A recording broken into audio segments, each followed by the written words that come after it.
प्रतिष्ठायां वीर्यलाभः ब्रह्मचर्य प्रतिष्ठायां वीर्यलाभः अपरिग्रहस्थैर्ये जन्म कथान्ता संबोधः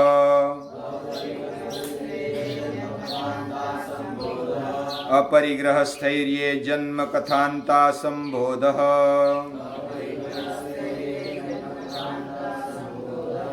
अहिंसा प्रतिष्ठायां तत्सन्निधौ वैरत्यागः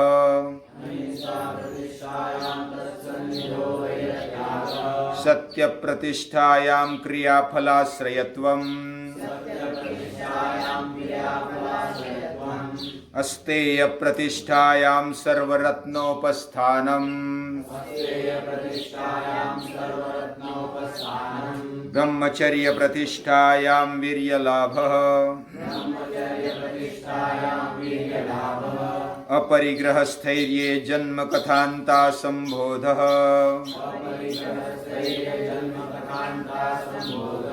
अपरिग्रहस्थैर्ये जन्म कथान्ता संबोधः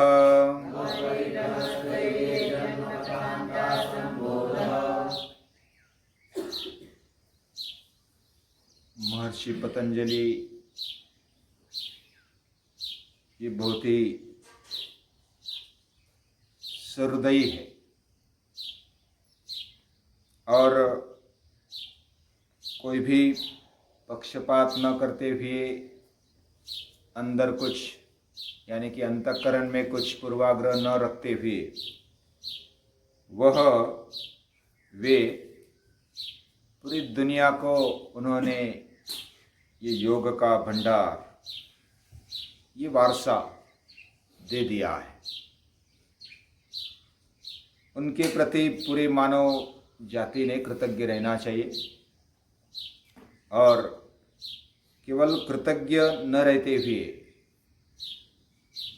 उन्होंने जो मार्ग बताया है उस मार्ग पर चलना ये उनके लिए सच्चा नमस्कार होगा। आज दुनिया में योग की आवश्यकता है, डिमांड भी है और भारत में भी अभी आज के दिनों में अच्छा वातावरण है योग के लिए, यानी उसको बढ़ावा मिले इसके लिए अच्छा वातावरण है। उसमें वैयक्तिक जीवन भी खुलेगा खिलेगा और सामाजिक जीवन भी खुलेगा खिलेगा, फूलेगा और फलेगा भी। साधारण भोग में अगर भोगने हैं तो योग की आवश्यकता है, यानी नियमित भोग भोगने के लिए भी योग की आवश्यकता है। तो योग में उतनी ताकत है कि वो भोग भी भोगने की ताकत देता है और भगवान के साथ जुड़ने की भी ताकत देता है। लेकिन जब बड़ी ताकत जिससे मिलने वाली है उससे छोटा काम करवाना ये कोई शोभा नहीं देता है। समझो कोई पहलवान है और उसको बुलाया अमेरिका से या तो दूर से, और किस लिए बुलाया? 2 किलो उठाने के लिए। अभी 2 किलो हम भी उठा सकते, पहलवान की जरूरत नहीं है। वैसे हमारे मन में हमारे अंतःकरण में इतनी शक्तियां दी है कि हम आत्मशक्ति को प्राप्त कर सकते हैं, भगवान के साथ जुड़ सकते हैं। तो उससे उस शक्ति से फालतू काम करवाना ये कोई शोभा देने जैसी बात नहीं है। जो आवश्यक है हमें जीने के लिए वो करना चाहिए, जो सृष्टि के लिए आवश्यक है वो कम से कम करना चाहिए, वो आवश्यकता की बात है। लेकिन जब समझो कि हमें खाना है, भूख लगती है शरीर बचाने के लिए, शरीर को अच्छा रखने के लिए खाना है, पीना है, व्यायाम करना है। ये मिनिमम बात है, ये आवश्यकता है, ये करना भी चाहिए। इंद्रियों के जो मिनिमम भोग है उसको देने चाहिए, तो वो भी कोई बुरी बात नहीं है।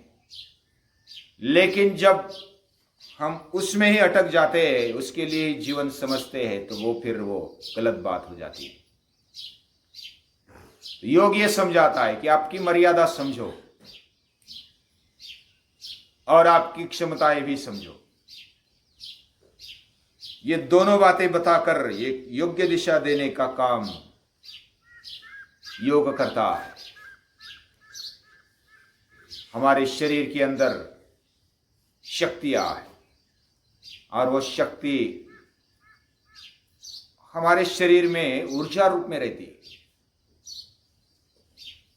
उसको ऊर्जा रूप में रहने के लिए जैसे बैटरी को कुछ आधार देना पड़ता है, एक बॉक्स है, उसमें प्लेट्स है, पानी है, फिर चार्जिंग किया जाता है। वो पानी भी डिस्टिल वाटर और एसिड युक्त वाटर होता है, और ऐसे पानी में फिर ऊर्जा ठहरती है। हमारे शरीर में वैसा योग्य ऐसा वातावरण बने, उसमें रस, रक्त, मांस, मेद, अस्थि, मज्जा, शुक्र और ओज ये अच्छी तरह से पैदा हो।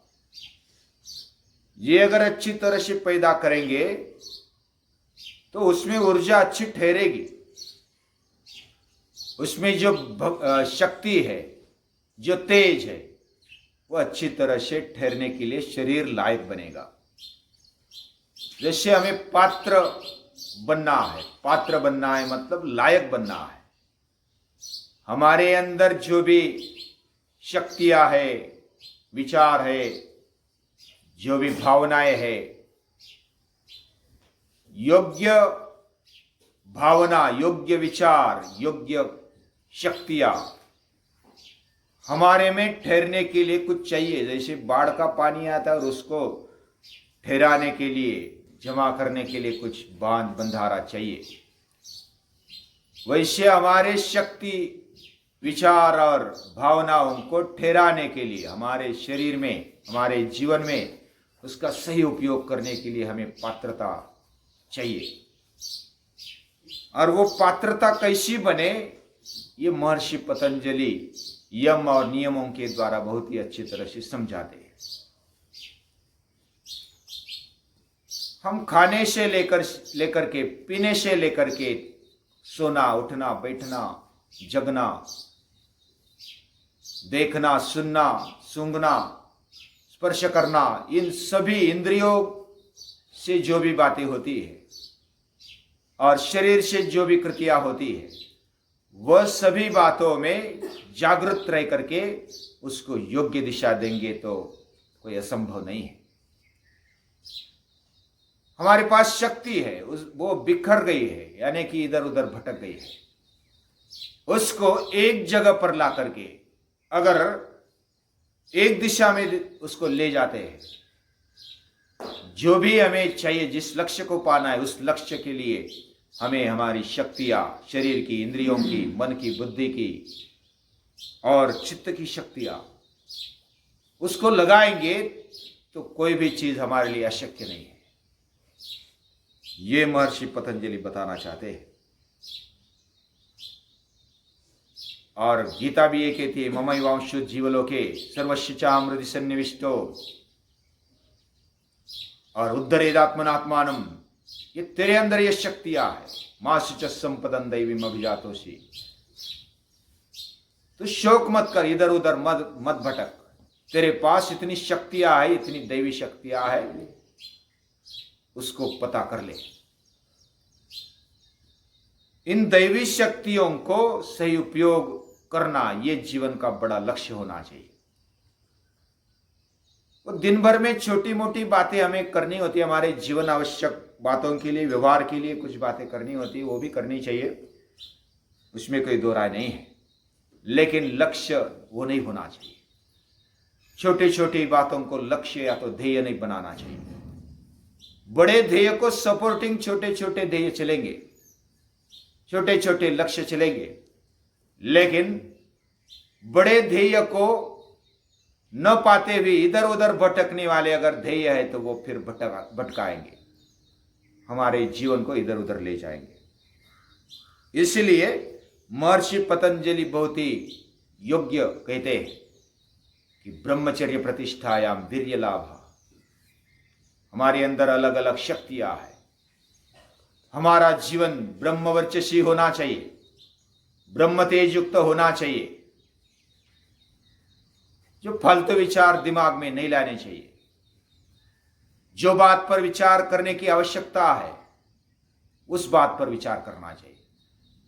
जो फालतू बातें उस पर ही ज्यादा विचार करते, जो मरी हुई बातें हैं उस पर ज्यादा विचार करते हैं। जो मरा हुआ है उसके बारे में ज्यादा शोक करना अच्छी बात नहीं है। सड़े हुए को मरे हुए को लेकर बैठेंगे तो और बदबू पैदा होगी।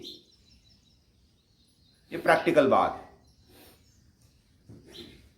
जो बात हो गई उसको ही लेकर बैठेंगे भूतकाल की, तो वो लेकर और हम सड़न पैदा करेंगे, उसमें बदबू पैदा होगी। उसमें से अच्छी बात को उठाकर पाठ लेना है, सीख लेनी है और फिर आगे बढ़ना है। भविष्य के सपने भी नहीं देखने हैं, ज्यादा नहीं देखने हैं, थोड़े थोड़े देखो, कोई बात नहीं। हमें बुद्धि दी है, भूतकाल का अभ्यास करो, चरित्रों का अभ्यास करो, क्या गलतियां हुई, क्या अच्छा हुआ, उसमें से लेकर के हमारा जीवन बनना चाहिए। और भूतकाल से सीख, भविष्य काल से ध्येय। भविष्य काल में ध्येय खोजना है और भूतकाल से सीख प्राप्त करनी है और वर्तमान में उसका प्रैक्टिकल करना है। ये प्रैक्टिकल करने के लिए हमारे पास शक्तियां चाहिए, अच्छे विचार चाहिए, योग्य शक्तियां चाहिए, उसका योग्य वापर हो, योग्य उपयोग हो और अच्छी भद्र हितकारी भावना चाहिए। वह हमारे जीवन को एक ट्रैक देती है और यही शरीर से, मन से, वाणी से हमें ब्रह्मचर्य पालन अगर करना है तो ये बात को करना होगा। और इस विद्यार्थी अवस्था में वैसा तो जीवन भर, आजीवन कोई भी मनुष्य विद्यार्थी ही रहता है, उसको एक एक बात सीखनी होती है और वो सीखना भी जरूरी है। लेकिन विशेष करके पहले 25 साल ये ऐसे होने चाहिए, हमें जो भी प्राप्त करना है वो अर्जन पर्व होता है। हमें विद्या चाहिए, शक्ति चाहिए, हमें सही स्पष्टता चाहिए, सही संकल्पना हमारे जीवन में बने। इसके लिए जो तैयारी करनी है, जो भी गुरुओं का या तो आदर्शों का मार्गदर्शन चाहिए, वो हमें इस उम्र में चाहिए होता है, साल भर और पूरे जिंदगी भर चाहिए होता है। लेकिन खुद उठना है, ये भी ध्यान रखना चाहिए। मार्गदर्शन लेकर के खुद चलना है। दूसरा बोलेगा तब मैं चलूंगा, ये ब्रह्मवर्चसी का लक्षण नहीं होता। ब्रह्मवर्चसी यानी दिमाग में ऊंचे विचार, दिमाग में सबसे ऊंचे विचार होने चाहिए। उच्चतम विचार जीवन में है, दिमाग में है, हमें कोई नीचे खींच नहीं सकता है। स्वामी विवेकानंद बोलते हैं, मरते दम तक ऐसा विचार करो कि हम अमर है, मुझे कोई मार नहीं सकता, ये देह मर सकता है लेकिन मैं नहीं मर सकता हूं। ये बात दिमाग में होनी चाहिए। शरीर और जो भी आत्मशक्ति है उनको सही प्रकार से जानो, यही योग कहता है। और इसके लिए ब्रह्मचर्य का पालन आवश्यक है। और छोटी छोटी बात से लेकर के शरीर से ऐसी कृति न हो जिससे ब्रह्मचर्य बिगड़े, वाणी से ऐसी वाचा न हम बोले जिससे ब्रह्मचर्य बिगड़े, मन से ऐसा न सोचे जिससे ब्रह्मचर्य बिगड़े। हमारे ध्येय पर, बड़े ध्येय पर, आदर्श ध्येय पर कोई आँच न आनी चाहिए, ऐसा हमारा वर्तन होना चाहिए। ऐसा अगर वर्तन है, व्यवहार है, तो दुनिया की कोई भी ताकत हमें डिगा नहीं सकती। पूरी दुनिया सामने खड़ी हो न जाए, तो भी हम हमारा रास्ता भटकेंगे नहीं, इतनी ताकत आ जाती। अलग अलग महापुरुष, सन्यासी, योगी, संत, महंत खड़े हुए, वो इसके ताकत पर खड़े हुए, आत्मशक्ति के बल पर वो खड़े हुए। उस शक्ति को पहचानना, यही ब्रह्मचर्य का लक्ष्य होता है। और उससे लाभ होता है वीर्य लाभ। वीर्य यानी वीरता, शूरता, उत्साह, सामर्थ्य, यह हमारे जीवन में होना चाहिए। उसका परिणाम होता है स्थिरता, निर्भयता। उसका परिणाम होता है प्रामाणिकता, स्पष्टता। उसका परिणाम होता है प्रसन्नता, उत्साह, सामर्थ्य। ये सब वीर्य लाभ के परिणाम है। और ये सातत्यपूर्ण हमारे जीवन में होने चाहिए। दिन में एक भी क्षण, साल में एक भी दिन, और पूरे जीवन में एक भी साल ऐसा नहीं होना चाहिए हम अप्रसन्न हो गए, हम रोने लगे, पिछड़ने लगे। रोना भी आना चाहिए, लेकिन वो हमारे लिए पुष्टि देने वाला होना चाहिए, व्यथा होनी चाहिए, तब ये रोना अच्छा लगता है। जैसा अर्जुन ने रोया, और अर्जुन रोए और उनको गीता मिली। उनका रोना भी योग हो गया, उनकी हर एक कृति योग बन गई। तो ऐसा हमारा जीवन होना चाहिए। हमारा खेलना, बोलना, बैठना, उठना, खाना, पीना, देखना, सुनना, खाना, सूंघना, अलग अलग बातें जो भी हम इंद्रियों से करते हैं, वह सभी हमारी दिशा में सपोर्टिंग बने। ऐसी बात अगर हम करते हैं तो हम जरूर उत्साह और सामर्थ्य पाते हैं। हमारे अंदर वीर्य, या तो वीरता, शूरता पैदा होती, पराक्रम पैदा होता है। और ये योग करने से होता है कि नहीं होता? हमें भी अनुभव है। पहले तो 1-2 राउंड करने में भी हम हिचकिचाते थे, अब 9-9 राउंड लगाते हैं हर रोज। ये बहुत बड़ी बात है। व्यायाम करते हैं, पसीना बहाते हैं, श्रम करते हैं, पसीना बहाते हैं, खेलते हैं, पसीना बहाते हैं, खाते हैं, पीते हैं, अभ्यास करते हैं। इसमें भी एक लगन से, एकाग्रता से अभ्यास करते हैं। यह ब्रह्मचर्य का परिणाम। जितने सातत्य से सत्दीर्घ काल नैरंतर्य सत्कारा सेवित दृढ़वो में ऐसा अभ्यास होगा, प्रयत्न पूर्वक अभ्यास होगा, उसमें सातत्य चाहिए, निरंतरता चाहिए, कोई भी खंड नहीं। जैसे सूर्य का सातत्य होता है, तो सातत्य से तेज आता है, तेजस्विता आती है, निर्भयता आती है, प्रसन्नता आती है। ये सभी उसके परिणाम है। ये होने चाहिए। ये ब्रह्मचर्य पालन में होता है, और उससे वीर्य लाभ होता है। अभी अगला सूत्र जो है वो अपरिग्रह स्थैर्य जन्म कथांता संबोधा, यानी हम जितना चाहे उतना हम प्राप्त करें, जितना आवश्यक है उतना ही हमारे पास रखें, बाकी औरों को बांट दें।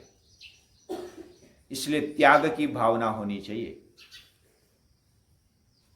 हमने पा लिया, हमने पूरा इकट्ठा कर लिया, तो जैसा शरीर में अगर ज्यादा चर्बी हो गई तो वो सूजन जैसा लगता है, बीमारी को न्योता होता है। वैसा हमारे पास धन आ गया, या तो अलग अलग जो भी संपत्ति है, ऐश्वर्य है, वो आ गया, लेकिन एक्स्ट्रा आ गया, तो वो सूजन के जैसा होता है। वो पचना चाहिए। हमें शक्ति है, वो पचनी चाहिए, शरीर में लगनी चाहिए। कोई बहुत सारा खाते हैं लेकिन पचता नहीं, वो शरीर में आता नहीं। कोई खाते आता है लेकिन उसका उपयोग नहीं होता, तो बड़े स्थूल हो जाते हैं, बड़े तगड़े दिखते हैं, लेकिन शक्ति नहीं होती। और वो केवल तगड़ा दिखना, ये कोई दिखने के लिए थोड़ा ही है शरीर। हाँ, थोड़ा सौंदर्य होना चाहिए, लेकिन सौंदर्य होता है स्मार्टनेस में। वेट ज्यादा भी नहीं, कम भी नहीं, पूरा बैलेंस के साथ हमारा शरीर होना चाहिए। अलग अलग अवयव हमारे अच्छे होने चाहिए, सक्षम होने चाहिए। अलग अलग इंद्रियों के साथ साथ उसकी शक्ति होनी चाहिए, और वो क्षमता के साथ वो आगे बढ़ने चाहिए। लेकिन उनमें भी, जैसे हमारे पास देखने की शक्ति है, सुनने की शक्ति है, तो वो ज्ञान कमाने के लिए, ज्ञान को प्राप्त करने के लिए, समझ बढ़ाने के लिए उसको होना भी चाहिए। लेकिन उसको संग्रहित करेंगे ज्यादा, ज्ञान को भी, विचार को भी, शक्ति को भी, हमारे पास जो भी वित्त है, पैसा है, उसको भी ज्यादा संग्रहित करेंगे तो वो सुजन जैसा होगा। इसलिए अपरिग्रह रखो, जितना आवश्यक है उतना ले लो, बाकी का बांट दो। तो उसमें हमें एक एक पता चलेगा। उसमें 2-3 बातें महत्वपूर्ण देखने जैसी होती है। कौन सी है? एक तो हमें अहंकार होता है, अहंता उसको बोलते हैं। अहंता यानी जब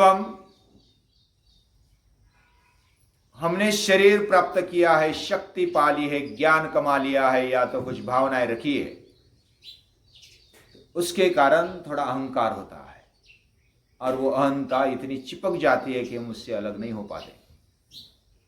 इसलिए प्रत्याहार, धारणा, ध्यान और समाधि में थोड़ा समय बिताना चाहिए, दिन में कुछ ना कुछ समय। और दूसरी बात होती है ममता, अहंता और ममता। ममता यानी जैसे अंतःकरण के अलावा हमारे पास इंद्रिय है, शरीर है, वस्तु है, पदार्थ है, घर है, गाड़ी है, बंगला है, बाकी सब कुछ, उसका ममत्व लगता है कि ये मेरा है, और वो मेरापन इतना जकड़ जाता है कि हम उसमें अटक जाते हैं। और अहंता में भी इतने अटक जाते हैं, ज्ञान आ गया, शक्ति आ गई, कुछ अच्छा सभी को एक साथ रखना भी आ गया, नेतृत्व आ गया, तो भी अहंकार आता है कि मेरे पास इतने मित्र है, मेरे पास इतना ज्ञान है, मेरे पास इतनी शक्तियां है, तो हम अहंकारी हो जाते हैं। ये शक्तियां, ये वस्तु, ये मेरी नहीं है, ये उस आत्मशक्ति की है, वो परमात्मा शक्ति की है, ऐसा समझना, ये अहंता को, ममता को छेद देगा। और उससे जब तक हम अहंता में रहेंगे, ममता में रहेंगे, या तो जो मम मेरा लगता है, यानी पिता, माता, पुत्र, बहन, अलग अलग जो भी वस्तु है, व्यक्ति है, पदार्थ जो अपने लगते हैं, वो ममता होती है।